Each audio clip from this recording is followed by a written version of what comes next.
I don't think there is such a thing as a good criminal. You know, good criminals are the ones that don't get caught, isn't it? 12 years ago, this man walked free from Glasgow's most notorious gangland murder. He had taken on the city's ruling crime family and seemingly got away with it. The stage was set for one of the longest-running gangland feuds in Britain. It's a story of raw revenge and hit jobs.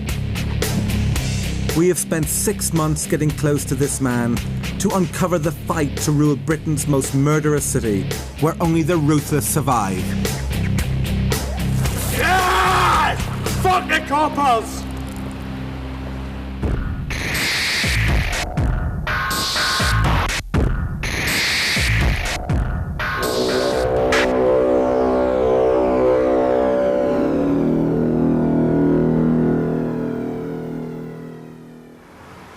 In Glasgow this weekend. I'm Russell Walker with Clyde One News. 5 people have been murdered in the city over the weekend. It is related to an ongoing dispute in the East End over the control of drugs empires. Strathclyde police are describing this weekend's wave of violence as one of the worst on record.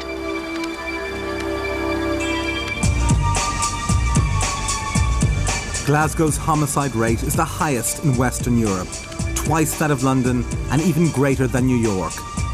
It's a city plagued by long-running gangland feuds, where conspiracies run wild and memories are long.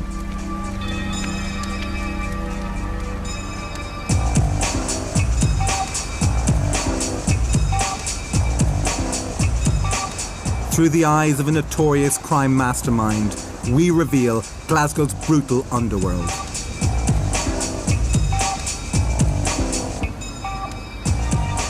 He may look like an accountant, but gangster Paul Ferris is one of the most feared men in Scotland.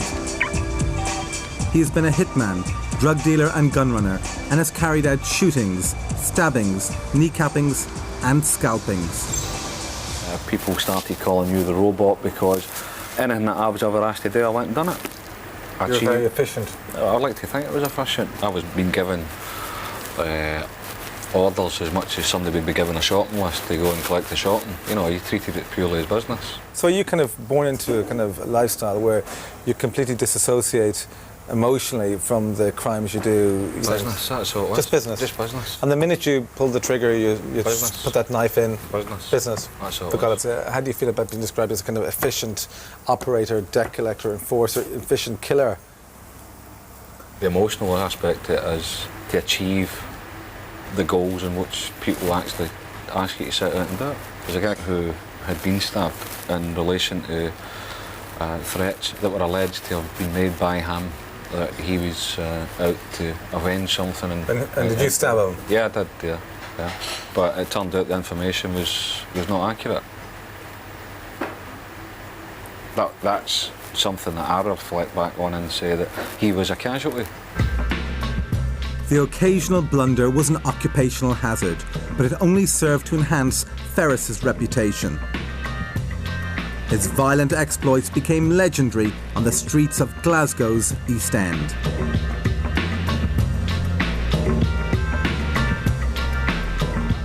Paul Ferris's criminal apprenticeship came in the 1970s on Glasgow's hard streets. He learned from a young age that the knife is a powerful weapon, an equaliser. This is me getting into Hugging Field Street where I actually stayed for many a year.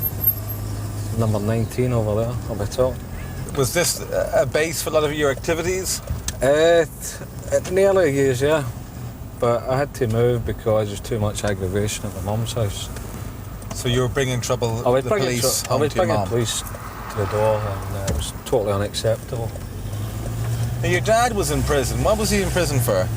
Bank robbery. The bank that he robbed was in Ridley, and because Berlin was in close proximity, most of the prison officers' wages get paid in there. I never got paid that day because my dad nicked all the money. They thought that was quite funny. You know, any time I went in as a juvenile and my name get called out in reception, is that Willie's boy?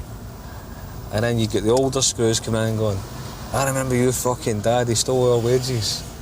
I had a lot of happy times there, growing up, until the bullying aspect started. It's changed my whole life completely. Made me into somebody who was very vengeful, always remembered bad things that happened to me. Paul was systematically bullied at school. He waited until he was 17 and then unleashed his bloody revenge on one of his tormentors. Got him in a headlock and took a knife across his forehead and scalped him. And so all his skin from his forehead peeled off? Yeah. It must have been a horrific sight. Did it bother you? It never bothered me. It bothered his mother because he went screaming up to the house and she held him out the window until the ambulance arrived to stop the blood from going all over the house. Obviously an impact on his mother. What impact does that have on you? None. It's self-satisfaction. Ferris's reputation for cruelty without remorse brought him to the attention of the East End godfather, Arthur Thompson, who took him under his wing. Yeah, that's a Thompson, the household there. First and last houses. The best advice my dad ever gave me was never to get involved with Thompson. I knew better, or I thought I did. It turns out my dad was right, the rest of the family was right, and I was wrong. John. How you doing, mate? How you doing? Pleased to meet you. Please come on. Yeah, come on. Paul Ferris quickly impressed the godfather. He became Thompson's most feared debt collector and enforcer. His exploits earned him the nicknames the Wee Man, Lucky, and the Robot. This is the kind of final one that I did, sort of thing. Excellent. Well, it's probably one of very few that I would identify as Arthur Thompson, Senior, who in real terms was the last godfather. Yeah. Everybody's always got a nickname. The Last Godfather, Jimmy the Hammer, you know, and the Penguin, the Licensee. One of the most derogatory ones I've ever heard of was Brian the Tosser Meakin. You know, basically saying he's a wanker. He'd probably be called a wanker myself, but never in that context. A reporter had described me in court as a weasel-faced crook with a cunning beyond his years. You know, so... That's what I was trying to portray in this. I think it's important that if we're going to create a kind of rogues gallery, and I should be included in the rogues gallery. When Glasgow's godfather died in 1993, Paul Ferris was seen as the natural heir to the crime empire. But one man stood in his way. Tam, the licensee McGraw. Reg McKay has been reporting on Glasgow's gangsters for over 10 years. This is Thomas McGraw, known as a licensee, in a rare public outing. He's attending the funeral of one of his hitmen who'd been knifed to death in his own patch the year before. He's called a licensee because he remarkably escapes conviction, investigation, prosecution for a wide range of offences, has done for well over 20 years. It's part of the trade-off. That's why he's called a licensee, licensed to commit crime. The underworld believes that in return for informing on fellow criminals, the police have afforded McGraw a degree of immunity. An official inquiry in 1996 cleared Strathclyde Police of these charges, but the rumours persist. Despite being a major figure linked to organised crime, McGraw has not had a significant conviction in over 20 years. This is a rare sighting of McGraw in 1988, when he was cleared of running an international drug smuggling ring. That same year, Paul Ferris was sentenced to 10 years for gun running. With Ferris behind bars, it's alleged that McGraw took control of Glasgow's multi-million-pound drugs empire. He has every right to be afraid about being taken out. He probably has more enemies in Glasgow than anybody else. Ferris and McGraw have a history. In the 1980s, they both worked with the godfather, Arthur Thompson, but an act of treachery tore them apart. Ferris believes Tam McGraw had a hand in the gangland killings of his two closest friends. The licence coverage that McGraw's got himself, it can all extend to not going to prison. Doesn't extend it not going to hospital.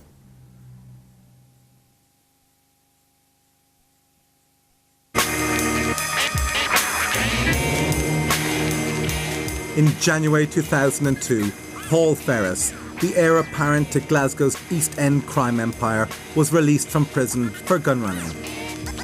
In his absence, Tam, the licensee McGraw, had become Scotland's richest criminal.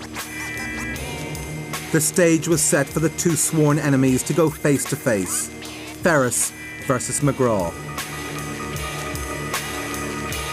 Since Ferris's return to Glasgow, war has erupted on the streets of the East End. With the death toll rising, the licensee looks increasingly vulnerable. He did have a driver, a minder, a bodyguard who were killed. Then he went on another recruitment programme and got another minder, bodyguard and driver who were shot. Who knows, third time lucky. That next time they might get McGraw instead of the driver and the minder. Yeah. Tam, the licensee McGraw, is said to be worth £20 million, but his life is under constant threat. The licensee surrounds himself with bodyguards, often wears bulletproof vests, and rarely leaves his fortified villa. He chose not to speak to us. How much would it cost to kill Tam McGraw? As far as finances would be concerned, there are people that would do that for nothing. Quality people that would do that for nothing. Shot me.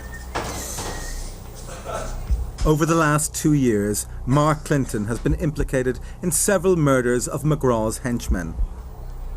Clinton has been charged with stabbing one of McGraw's most trusted lieutenants 27 times. Just a long knife. Shuts back up. It's better to have it than not to have it. Yeah. You never know the moment this place turned up. Even in the 21st century, knives are the weapon of choice in Glasgow. Violence here is personal and intimate. That was just a couple of the marks for the machete attack.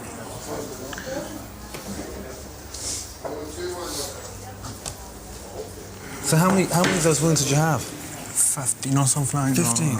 Just slash marks there. What did you say to them when they were slashing you? You said... Just tell them better make sure I've not got a pulse left when they leave me.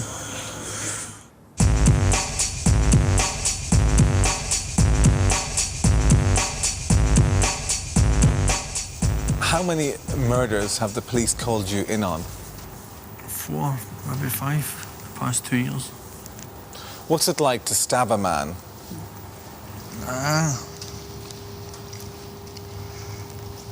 When you're in that life, you don't... It's nothing. It's nothing. It's the easiest thing in the world to do. If you're in that situation, me personally, any time I've been fighting with somebody with a knife, it's just been try and stab him as many times as possible. You get them done before anything happens to you. Stabbed somebody once and it hurt a bone and the knife, the blade of the knife broke. It must have hit quite a hard bone. And I think it was not much force that the actual blade snapped.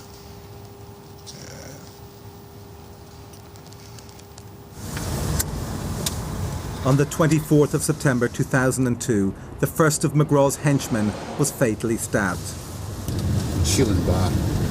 Gordon Ross, one of the McGraw's henchmen as well. He was stabbed to death and lay there bleeding. An hour and a half later, he was found by a passing police car lying on the pavement just outside the bar, stabbed to death several times. People were shocked when Gordon Ross was killed here in East End, middle of his own territory.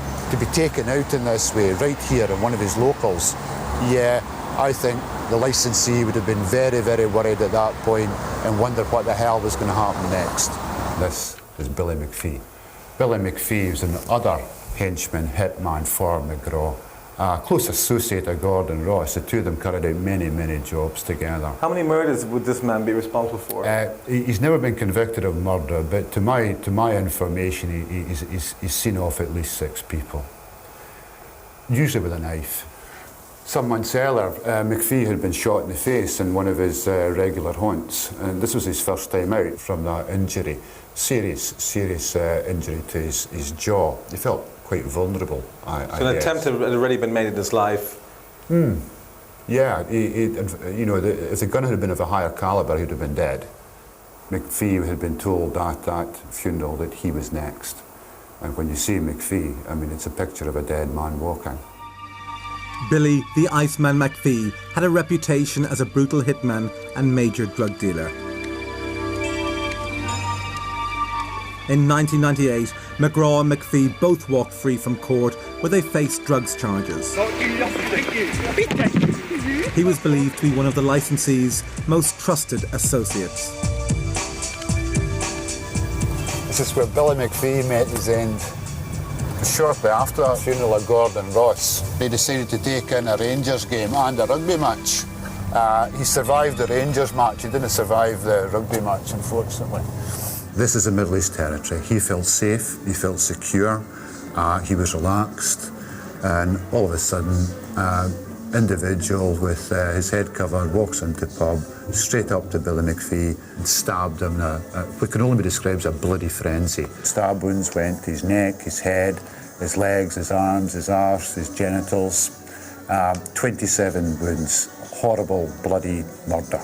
McPhee, said to have been a close associate of crime boss Tam the licensee McGraw, was rushed to hospital but died shortly after. It is related to an ongoing dispute in the East End over the control of drugs empires. The knifeman made no attempt to hide his face. He was wearing a grey hooded top and jeans. So far, no arrests have been made, but detectives say that justice will be done. In the middle of a packed family pub, diners witnessed a savage and personal attack on McPhee. He was stabbed in the eyes and the throat. Getting justice was always going to be a difficult task. Although the pub was full, few witnesses came forward. The CCTV was said to be broken, and sources have told us that blood and hair, other people's DNA, was scattered across the scene by the killer to put the police off the scent. Since you've come out in 2002, some of McGraw's henchmen have been killed. Yeah. Are you responsible? No. Do you know who is? Probably, yeah. Are you going to tell me? No. The frenzied attack on McPhee seemed to fit the style of one man, and within weeks, Mark Clinton, already implicated in other attacks on the licensee's gang, was charged with murder. I think the reason that was put in was because they narrowed it down to so many people that would brazenly walk into a pub and follow a full gang of so-called enemies and take the main man out in front of his pals. So they've done that. Well, there's only maybe 2 or 3 people in a full city that they've done that. They've maybe went through and they've done that right. One of them's in prison, one of them was here, where was he? So it's got to have been him. Because the other 2 are accounted for. He's no. And we know that that's his style. He'll no go into a pub with a big army. He'll just walk in his cell, do what he's got to do and walk out. Clinton, by his own admission, has a short fuse. Stabbed a guy 5 times and slashed another one for when she get my father. But I've had a lot knife wounds. But all that showed you on camera was like, it looks as though I'm punching the guy and he's behind. But I wasn't, I was sticking a lock back up his ass. I got it out about 5 times or something. But the blade was about that length. And it went right into the horn 5 times. And when I got back up and his palm was done, I just like kind of drew my horn across his stomach and it's just opened wide open.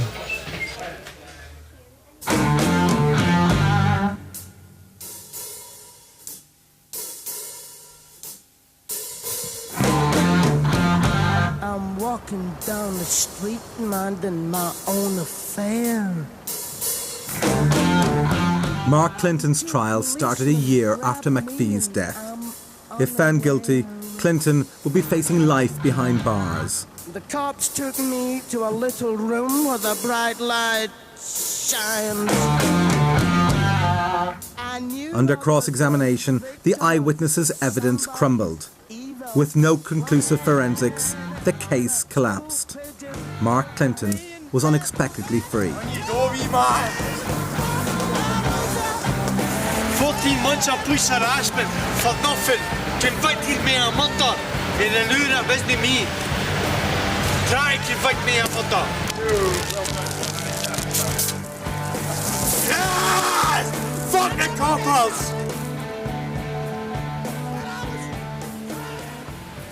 I'm very relieved. I've had 14 months of a nightmare hanging over my head. And I've had 3 attempts on my own life where I was given bail. Through, but the police would have been as well painting a target on my back and my forehead and just saying, on you go, kill him. But I'm a very relieved man that justice has been seen to done today and I've been acquitted for murdering William McPhee. When that murder trial collapsed, the police made no announcement. Strathclyde police often make no announcement. And the message they send is, we had the right man, we just couldn't get a conviction.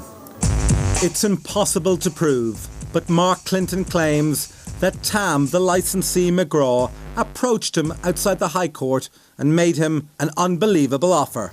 I was told that if I set Paul Ferris up to be murdered, that person would make sure that I worked for Billy McPhee's murder. And who told you that? Mr. McGraw. And he says if I didn't set Mr. Ferris up, there would be witnesses coming in that hadn't came forward already. And that they know it was definitely me that done it. What was your reaction? And I phoned a taxi and got in a taxi and I phoned Paul Ferris and tell him. It was alleged to have been put to him that McGraw can get Mark Clinton an out if he's prepared to set me up. Comes as no surprise. It's not the first time I've heard that, it certainly won't be the last either. Who else was with McGraw that day? A fella, Craig Devlin and Joker McCartney, and the next day the two of them were shot in the Royal Oak. Craig Devlin and fella McCartney. Detectives are waiting to question 2 men gunned down in broad daylight outside a Glasgow bar. 41-year-old John McCartney is critically hurt and Craig Devlin, who's 31, is in a serious condition in hospital. It's understood businessman Tam, the licensee McGraw, rushed the pair to hospital in his car following the shooting in Nitshill Road. This was a typical gangland Glasgow hit. Busy pub Thursday afternoon, full of normal people having a quiet drink. Door swings open, nobody pays any attention. It's February, it's cold. Guy's got a hood up. He looks round the room, sees his targets, straight up to them. He knows they're wearing bulletproof vests. That means they're protected from there. Shoots him low, shoots him the genitals, shoots him the thighs, shoots him several times. Standard Glasgow issue is what they call the Glasgow send-off. Even if you've killed somebody, it's quite common here to shoot them once up the arse. It's an insult as well as a very lethal shot. And typical Glasgow, the pub was packed, but guess what? No witnesses. Nobody was here. Miraculously, they survived. But just days after the shootings, the pub, a well-known underworld headquarters, was burnt down. The elusive Tam, the licensee McGraw, had a narrow escape. Were you surprised to learn that McGraw was with Devlin and McCartney when they were shot at the Royal Oak? Was I surprised? Yeah. Yes. Quite a big surprise as it happens. As I said to you before, I'm sure that if the people who committed that offence knew McGraw was there, I don't think McCartney and Devlin would have got shot. Who would have got shot? McGraw.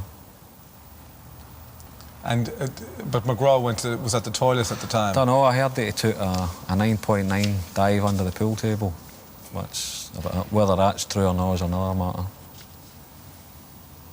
And Devlin and McCartney, are they associates of McGraw, so to speak? They're associates to an extent. They're commonly known as the snitches bitches, which means that they will do his bidding for them, despite the fact that it's generally accepted that everybody knows what McGraw is. So anybody that's collaborating with McGraw are tarred with the same brush, and quite rightly so. I get a sense that you might know more about that day than you're letting on. Our contacts are very good.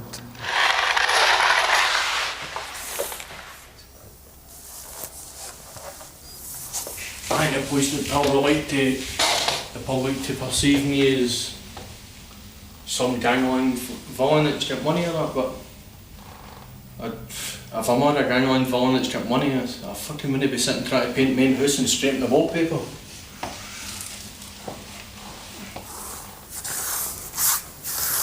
I feel like a prison warder, don't I? I must have about 12 sets of keys for different houses all over Glasgow. I've made that a point that I don't stay in the same house 2 nights in a row. I'll not go and meet anybody. A lot of people maybe say you're paranoid and all the rest of it, but it's happened before, and so many murders through the years that people have been enticed there with their own meant to be friends. They've been enticed to a place or a meeting or whatever, so I just make it a point of not going to meet anybody. And I've had to change my routine now. I don't stay in the same house 2 nights in a row. I've always had the attitude, but it's for you's not going to get by you, so if there's something going to happen, it's going to happen. Nobody will be able to stop it, apart from myself.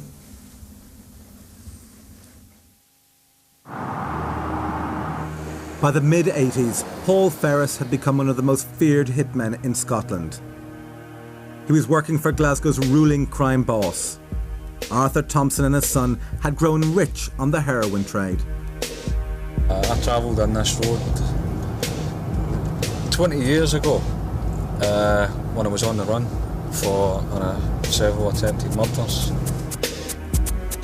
The route to the bloody feud that has erupted in Glasgow goes back 20 years. It's a story of betrayal and treachery. At the time, Ferris and his now mortal enemy McGraw were both working with Arthur Thompson. But in the winter of 1984, all that changed. Ferris's work as a brutal enforcer for the Godfather was bringing the unwelcome attention of the police. Wanted in connection with over a dozen murders, the 21-year-old gratefully accepted sanctuary in the Thompson family holiday home in Rossi, Isle of Bute.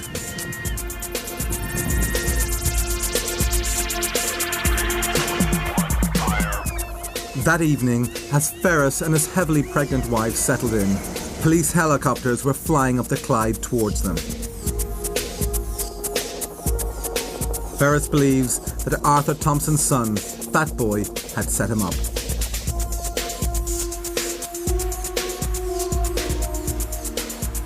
The police found a bag of heroin along with a large bundle of used banknotes and a cache of weapons in the flat. Do you think a member of the Thompson family shopped you? Without a doubt. And I genuinely think it was Arthur Jr. The police are investigating 13, 14 attempt murders. And the 13, 14 attempt murders are in relation to recovery of £50,000. I was going out and down things on reflection, look back now. It's inconceivable it was me that was doing that, but it was. I take full responsibility for what was done. I thought it was an exercise that you go through to prove your worth to these people, and then you're brought into the fold, but it wasn't like that.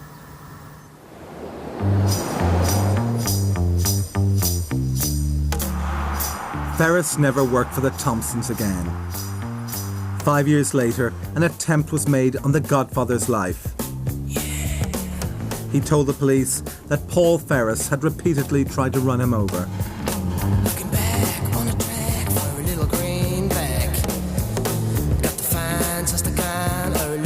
my mind.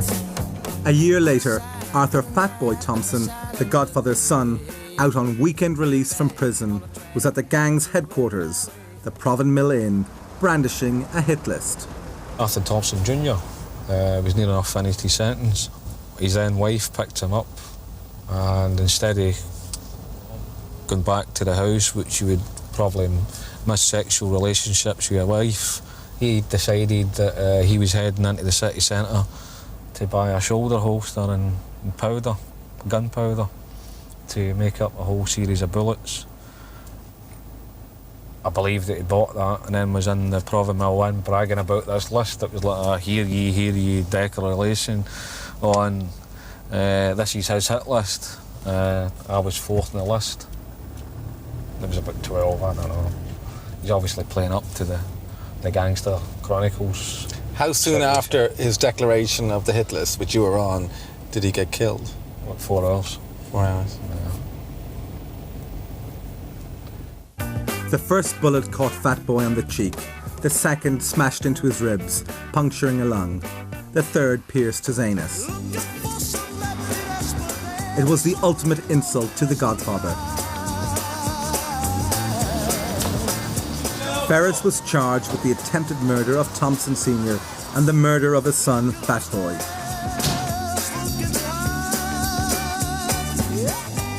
He also faced charges of supplying heroin, cocaine and ecstasy, illegal possession of a firearm, and kneecapping.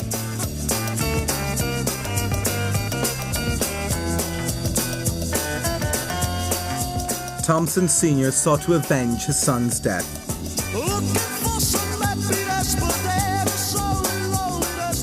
War was declared in Glasgow. Blood would flow.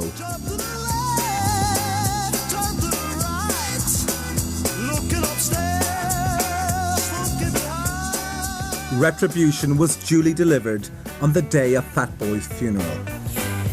Very famous bar. Once belonged to Bobby Glover. Paul Ferris is in jail, accused of Fatboy's murder. And his two closest friends, Bobby Glover, and the third of the amigos, Joe Hanlon, were found dead here in the car, shot through the head. Outside Bobby's own pub.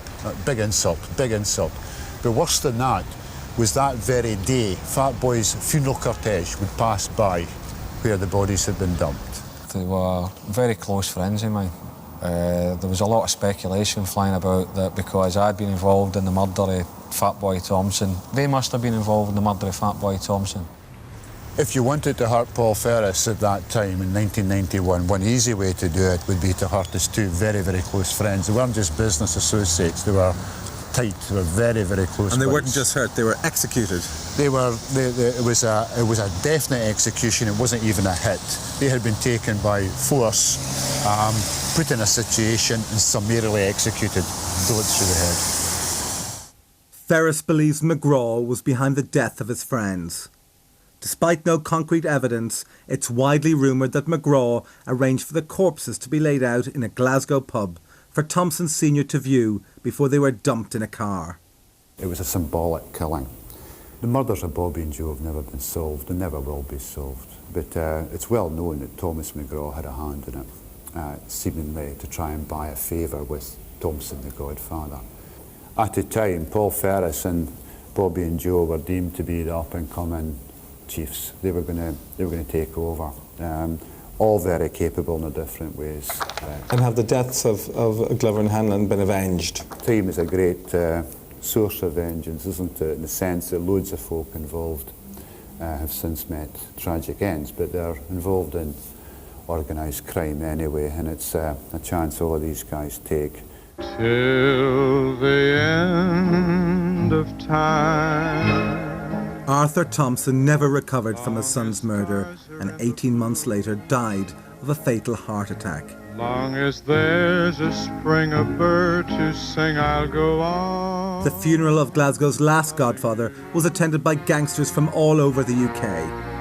Till the end of time. One man who was noted for his absence was the Godfather's one-time protege, Paul Ferris. My love for you. Thompson's crime empire was now up for grabs. But who would seize the Godfather's crown? The names on everyone's lips were Ferris and McGraw. Arthur Thompson Sr. Appeared as a prosecution witness at the trial in 1992 and gave evidence against me in 1992. I had the utmost respect for that man and his family until he appeared in the witness box and gave his evidence. I was shocked, could not believe it. It transpires that he had been collaborating with authorities for numerous amount of years. So when he died, their apparent was obviously going to be somebody who was engaging with the authorities, and that wasn't me. But it turned out to be Tam McGraw, the licensee.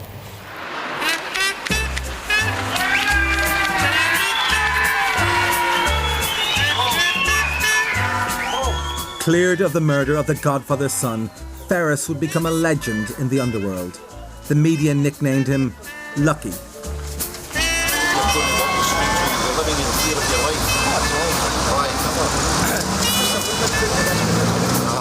you feel you've done nothing at all to relieve you of fear of your life? No retributions from anyone else that's been made in this case? But Ferris's lucky run was to be short-lived. Just 5 years later, he was back behind bars, this time for gun running. Oh, the shark has pretty teeth. With Ferris brooding in prison, McGraw was now free to pick up the remnants of the Thompson crime empire. But when Ferris was released in January 2002, the underworld braced itself. You're a man who's always regarded as saying you never forget, and that eventually vengeance will be yours. Have you put vengeance and revenge behind, or is that, are you still waiting for your biding your time with various people? I would like to think that I have put it behind me, but it's like one of these situations. If you come across somebody that you've not seen for quite a while, and there's issues still to be addressed, this is where the grey area comes into it. Have you got enough self-control to leave it at that, or are you actively going to do something about it? Now, there's a difference between sitting and plotting and planning to reap revenge on that. I've got no time for sitting, plotting and planning. The only plotting and planning I'm doing is constructive. When the shark bites with his teeth, dear, scarlet billows. Since Paul Ferris is released from prison, 5 of McGraw's henchmen have been the target of gangland hits. Most of the crimes remain unsolved. There's not a trace of red. Ferris himself is not immune to threats. Sunday morning. The man with the big reputation claims it's a risk he's learned to live with. Someone sneaking around the corner. Is there someone MacIntyre? I mean, you've got a long memory. Think of the people who you've done damage to on behalf of others in the criminal world and on behalf of your own kind of motives when you were at it. Somebody made an attempt in your life, you wouldn't do with a... Somebody made an attempt in my life. I'd act on it. If I get information that somebody's of a mind to wreak some sort of violence against me, of course I'll react. You wouldn't go to the police and dial 999? No. Wouldn't say, I need help? I don't deal with the police. I've never dealt with the police. We always had a kind of an unwritten rule that we deal with our own problems.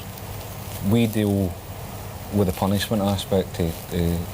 What punishment fits the crime that had been done against us. And if somebody's silly enough to make an attempt, or in worst cases, somebody actually been given some money to go and commit an offence against me, I've had a variety of different people coming back and saying, we've just took 20 grand off of X, Mr. X. To take you out? Yeah. How much would they say? How much would you like? I fucking laugh. It was funny. It was funny, but the fact that they came back and told me in the first place was crucial enough, because they knew if I found out that this plot existed, then I would act on it.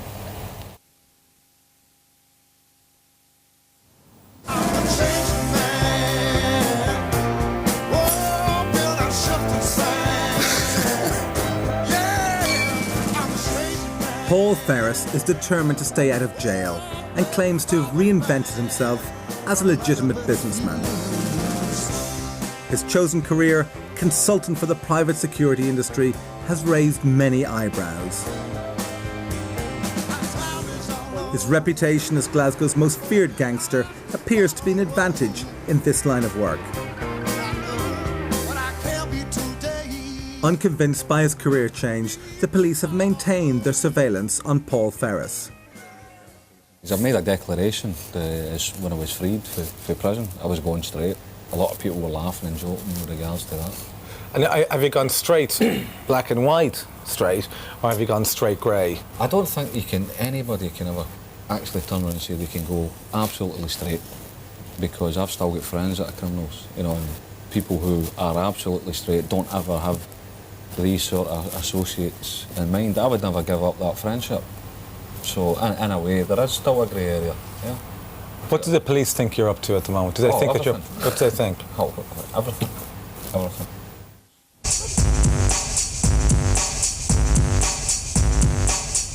Suspicion also surrounds Paul Ferris's associate, Mark Clinton. Since walking for McPhee's murder, he has been involved in a number of violent incidents.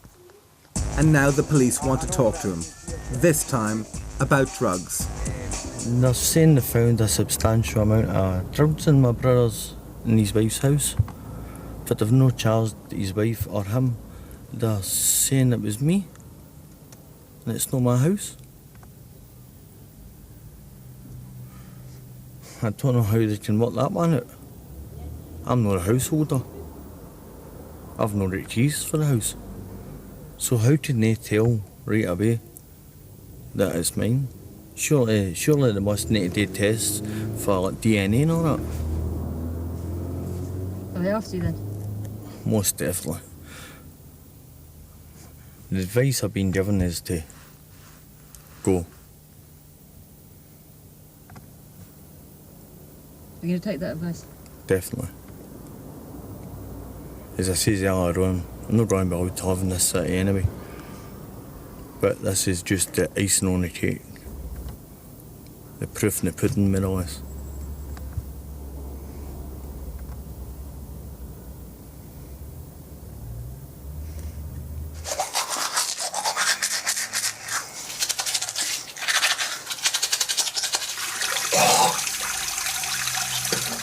Let them carry on regardless. Despite mounting pressure from the police and the underworld, Mark Clinton couldn't resist a farewell drink in town.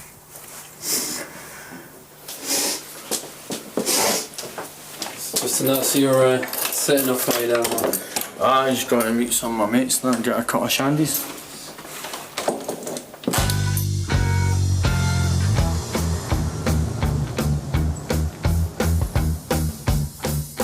Across the state, the bandits fly, victims scream, gangsters die, and sirens. In the night, an armored Tarzan dynamite. Peter is on the mob, and the FBI is on the job, and now the headlines say, Louis Bonata's on trial today. Now there's no lights on the Christmas tree. Clinton ended the night at Glasgow's newest strip club, Legs & Co. At 3:20 a.m. on Sunday morning, Clinton was once again involved in violence. He was left bleeding and unconscious on the pavement. The baby's crying. They're gonna fry him. Big Louis tonight.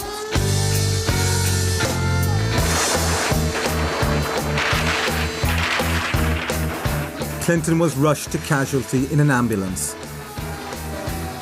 His brother feared the worst.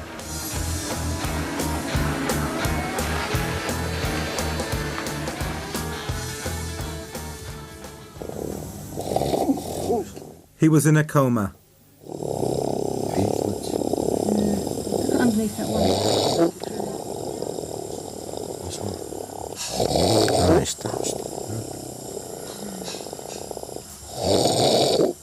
Is the situation getting worse, or are there going to be more deaths? I think, to be honest and fair on it, I don't know.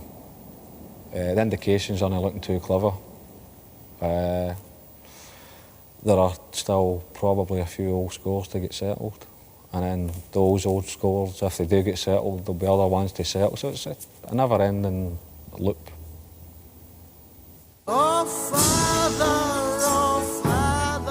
After 3 days in hospital, Mark Clinton, the indestructible henchman, is back on the streets. Tam, the licensee McGraw, was finally convicted by a Scottish court for drink driving. It's understood he's now spending more time in his villa in Tenerife. For the first time, Paul Ferris seems to be in a position to inherit the crown he was groomed for as a young man. A crown that fits well, but one, he protests, he has no interest in. In January 2005, Paul Ferris signed a 6-figure movie deal. Robert Carlyle is tipped to play the wee man in the story of his life.